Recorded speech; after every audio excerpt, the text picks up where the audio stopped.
الفاتحة.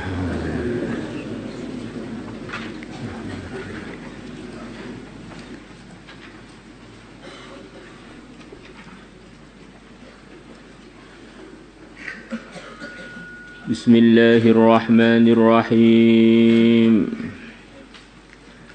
Wa qala ta'ala, dan Allah Ta'ala telah berfirman, wa basyir, dan berilah berita gembira, al-mukhbitina, kepada orang-orang yang taat, orang-orang yang patuh. Di orang-orang yang patuh kepada agama, orang-orang yang patuh kepada aturan Islam, orang-orang yang patuh pada aturan-aturan yang diridhai oleh Allah, dapat berita gembira dari Allah, suruh menyampaikan oleh Rasulullah kepada mereka. Lah orang-orang yang patuh kepada Allah ini siapa aja? Di antaranya yang disebutkan ini. Alladzina, yaitu orang-orang, idza dzukirallah, kalau Allah disebutkan, wajilat, bergetar, qulubuhum, hati-hati mereka. Pertama, di antara sifatnya orang-orang yang patuh adalah kalau mereka mendengar nama Allah, hatinya itu bergetar, mengagungkan, ketakutan, sangat memuliakan. Karena orang itu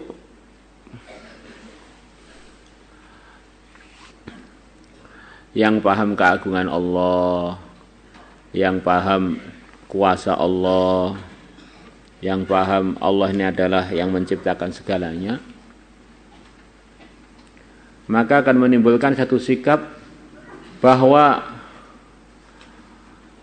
Allah ini benar-benar wajib, harus saya muliakan, saya hormati, saya takuti. Karena selain Allah itu hakikatnya enggak ada.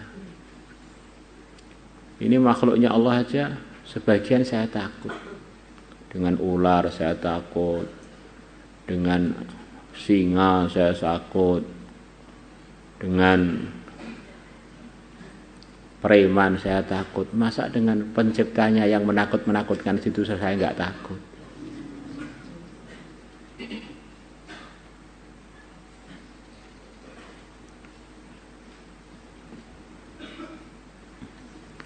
Maka tidak ada orang yang lebih takut kepada Allah melebihi para anbiya. Maka tidak ada orang yang lebih patuh kepada Allah melebihi sempurnanya patuhnya para anbiya.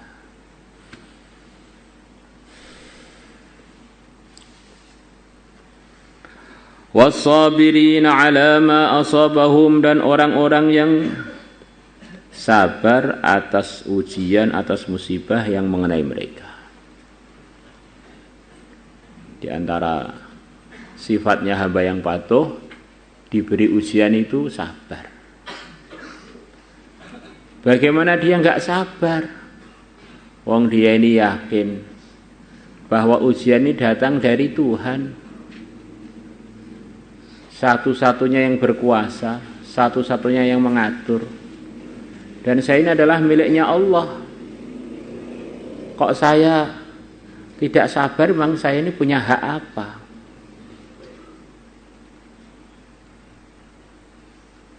Ini yang datangkan ujian adalah yang maha bijaksana. Pasti di dalam ujian ini ada kebaikan untuk saya. Yang mendatangkan ujian adalah Arhamur Rahimin.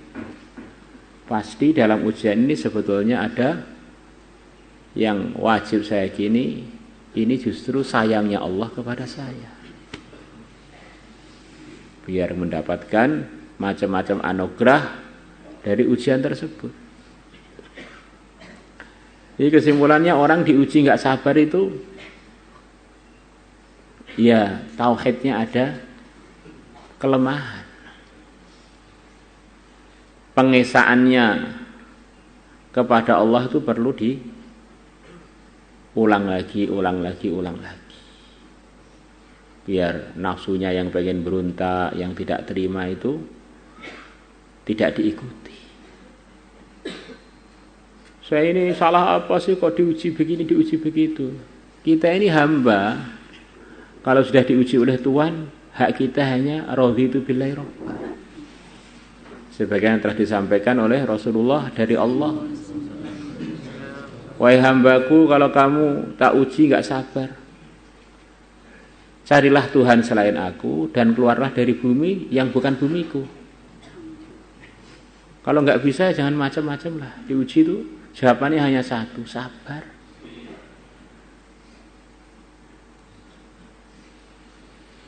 Dan kalau orang itu sabar, wabasyiris sabirin, dapat berita gembira lagi.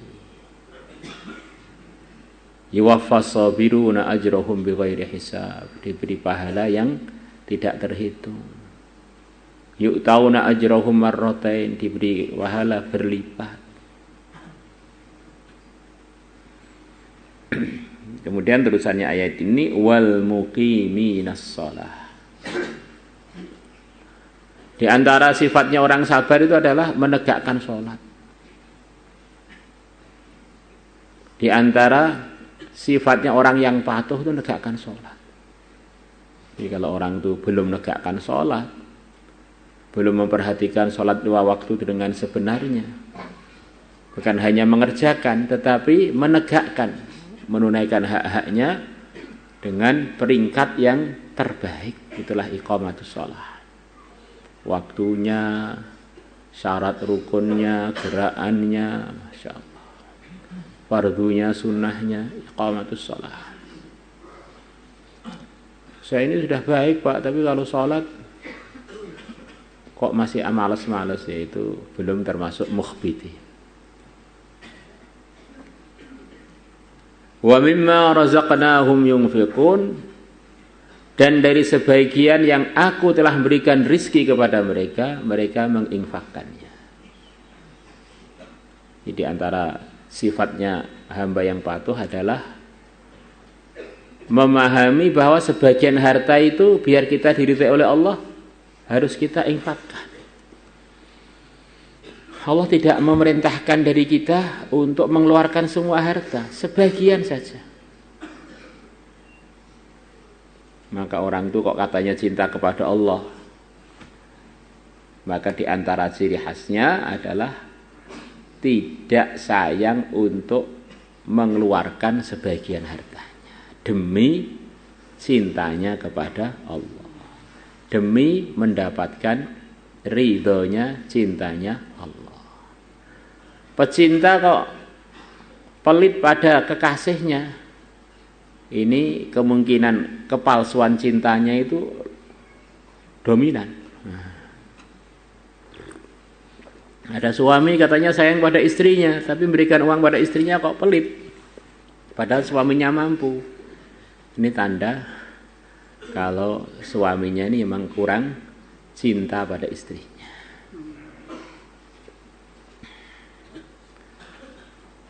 Kalau nggak mampu beda lagi. Begitu juga istri kok enggak mau korban untuk suaminya, memang istrinya itu memang kurang cinta pada suaminya. Cinta itu kata para ulama menyebabkan orang yang pendiam jadi banyak ngomong, orang yang pelit jadi dermawan, orang yang malas jadi hilang capek-capeknya. Nah kalau orang apa-apa males urusan agama, terlambat aja dia, bahaya besar. Nah, bahaya sangat besar. Bahaya sangat-sangat besar. Jangan-jangan dia ini memang belum cinta.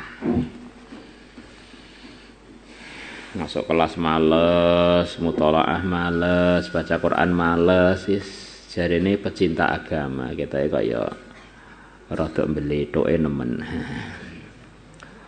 وعن أبي مالك الأشعري رضي الله عنه قال رسول الله صلى الله عليه وسلم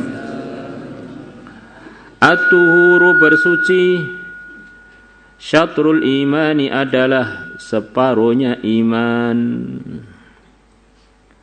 Gimana? Wudu kok separuhnya iman itu gimana? Memangnya iman itu amalan, kan wudu itu kan amalan, bersuci itu amalan. Maka kata sebagian ulama, iman di sini ini maksudnya adalah sholat. Wudu adalah separuhnya sholat. Tanpa ada wudu, sholat itu enggak sah. Seakan-akan sholat itu separuhnya itu dalam bersucinya, kemudian baru orang ngertikan sholat. Lah kok iman diartikan sholat itu apa ada dalilnya atau Pak? Ya ada. Dalam Al-Quran ada iman yang diartikan sholat. Wa ma kanallahu liyudhi'a imanakum. Surat Al-Baqarah di pojok pertama saya qulu itu. Wa ma kanallahu liyudhi'a imanakum. Para sahabat pada khawatir. Kami ini 17-an bulan menghadap ke Baitul Muqaddas sholatnya. Nah sekarang pindah ke Masjidil Haram. Lah ini sholat-sholat kita yang dulu itu nanti nganggur apa tidak? Ada pahalanya apa tidak? Maka turun ayat tidak. Karena kalian dulu menghadap Masjidil Aqsa itu sesuai dengan perintah Allah waktu itu. Wa ma kanallahu liyudhi'a imanakum. Walhamdulillah dan alhamdulillah tamla'ul mizan, memenuhi timbangan. Ini timbangan amal itu di antara yang akan memenuhinya adalah dengan amalan alhamdulillah. Lah kok alhamdulillah bisa ditimbang itu bagaimana Pak? Itu kan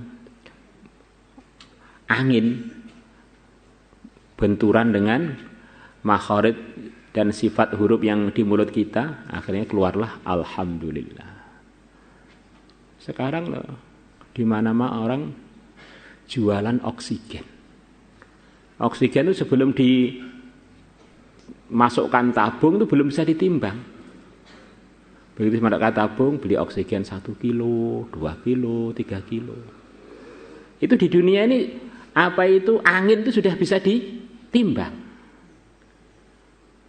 Untuk jadi bukti dari Allah yang menciptakan semuanya itu, termasuk yang menciptakan tabung-tabung itu, ilhamnya semuanya dari Allah. Bahwa amal bisa ditimbang itu bukan satu hal yang tidak bisa masuk akal, itu masuk akal.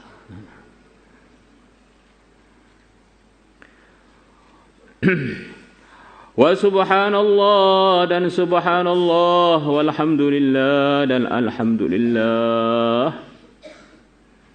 Tamla'ani keduanya subhanallah ini, au tamla'u atau dalam ayat yang lain tamla'u. Kalimat ini memenuhi ma tempat bainas sama'i wal ardi, antara langit dan bumi. Kalau ditampakkan, kalau orang bilang subhanallah alhamdulillah, pahalanya itu memenuhi antara langit dan bumi.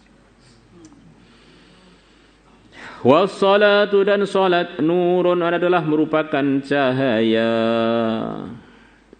Di antara maksudnya nanti Allah akan tampakkan orang-orang yang ahli salat, muka-mukanya dimuliakan oleh Allah. Orang-orang yang enggak jaga salatnya mukanya pada menghitam gelap gulita. Orang-orang yang ahli salat mukanya bercahaya. Di antara artinya lagi, orang-orang yang jaga sholat itu nanti di mahsyar itu orang itu ngikut amalnya masing-masing. Orang-orang yang ahli sholat ini Allah akan beri penerangan kepada mereka di jalan mereka di mahsyar dan menuju mahsyar. Nuruhum yas'a baina aydihim wa bi aymanihim. Cahaya-cahayanya orang beriman ada di depan dan di arah kanan mereka. Terang. Was-sadaqatu dan sedekah burhanun adalah merupakan bukti. Sedekah adalah bukti. Bukti apa toh Pak? Bukti kalau memang kita ini beriman. Kalau memang kita ini yakin bahwa agama itu benar, Allah itu memang benar-benar ada, Rasulullah memang benar-benar utusannya Allah, maka kita siap untuk melaksanakan perintah-perintahnya. Nah, di antara perintahnya adalah korban harta. Ini bukti iman itu di antaranya adalah sedekah. Orang beriman kok belas gak pernah mengeluarkan uangnya untuk sedekah, mintanya disedekahi aja, itu gawat-gawat. Wasabru dia, dan kesabaran diaun adalah penerangan.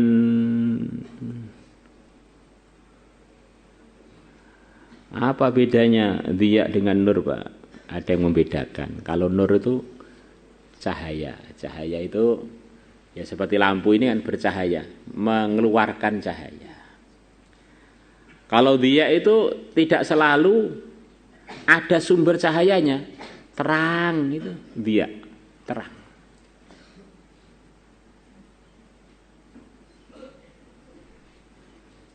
Ya ada waktu-waktu matahari itu ya juga kelihatan tertutup mendung, tapi kita melihat waktu siang itu terang semua. Itu namanya dia.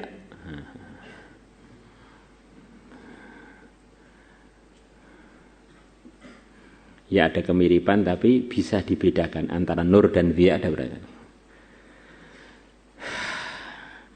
Wal Qur'anu, dan Al-Qur'an hujjatun laka, akan menjadi pembela laka yang bermanfaat untukmu, akan jadi bukti yang bermanfaat untukmu. Kalau kita mengamalkan Qur'an, kalau kita mendakwahkan Al-Qur'an, kalau kita yakin pada Al-Qur'an, maka semuanya itu akan menyebabkan Quran itu memberikan pembelaan kepada kita nanti di akhirat sana.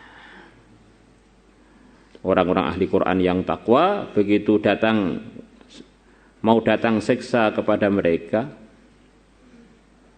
maka Al-Quran yang dia baca itu datang pada Allah, ya Allah selamatkanlah hambamu ini dari siksa, dengan sebab aku dia ini telah sering tidak nyenyak tidurnya. Orang-orang pada tidur dia enggak tidur. Orang-orang pada istirahat atau santai-santai dia sibuk untuk membaca Al-Quran. Kalau memang aku ini firman-Mu ya Allah, terimalah permintaan saya ini. Ya. Jadi memang menghafalkan Quran, merawat Quran itu ada mujahadahnya, maka hadiahnya surga. Kalau murahan ya hadiahnya nasi bungkus.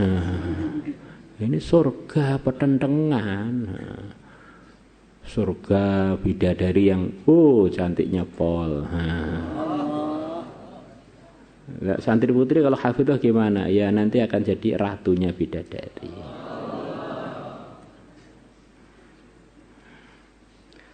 Au alaika, akan jadi dalil alaika yang membahayakan kamu.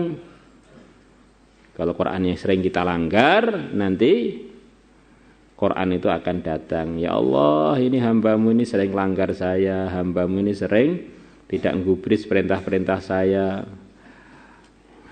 Maka akhirnya Quran justru menyebabkan dia ini tambah dapat siksa.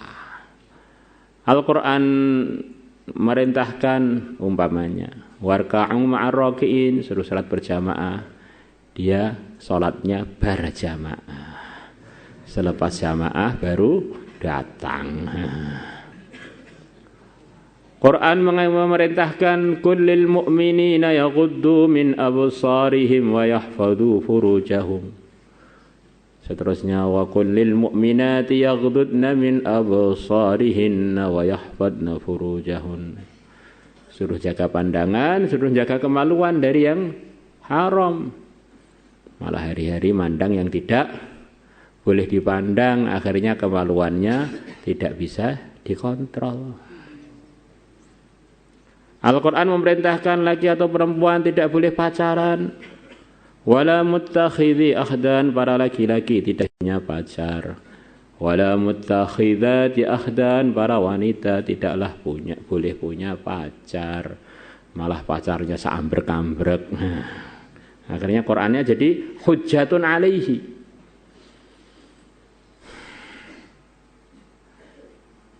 Al-Quran memerintah la ta'kulur riba ad'afam mudha'afah, jangan makan riba.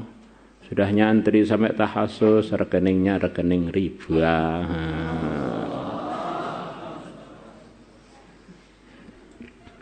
Kullun nas, semua manusia yaqdu, dia ini berpagi-pagi, fabai'u nafsahu, maka ada yang menjual dirinya.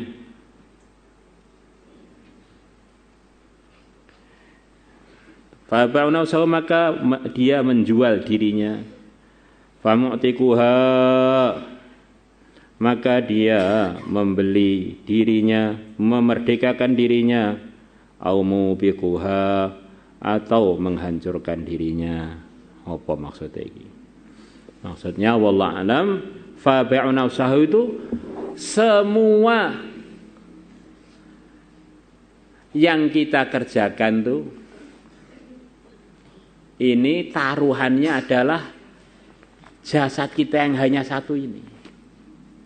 Jadi kita ini kalau amal baik, seakan-akan kita ini membeli diri kita. Nah, ini ada yang artikan membeli atau menjual diri kita, gantinya adalah surga. Kita capek ibadah, capek ngaji, capek dakwah, ini kita menjual diri kita dengan ditukarkan surga. Begitu sebaliknya. Bangun tidur maksiat ini, maksiat itu kita menjual diri kita, gantinya neraka. Maka famu'tikuha, maka ada yang memerdekakan dirinya dari neraka, au mubika, atau menghancurkan dirinya dengan memasukkan dirinya ke neraka.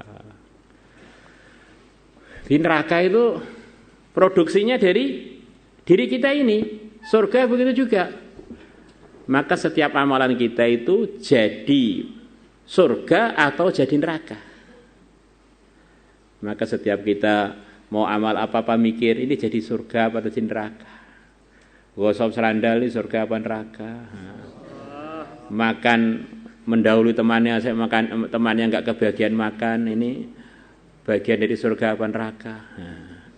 Ini di kelas ngantuk, ini bagian surga apa neraka. Diajar gurunya melayang sana melayang sini, ini bagian surga apa neraka.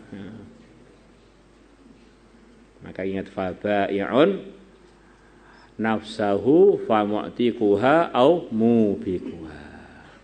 Maulaya salli wa sallim daiman abada ala habibika khairil khalqi kullihim, huwal habibul ladzi turja syafa'atuhu li kulli hawlin minal ahwali muqtahimin. Ya Rabbi bil Mustafa balligh maqasidana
على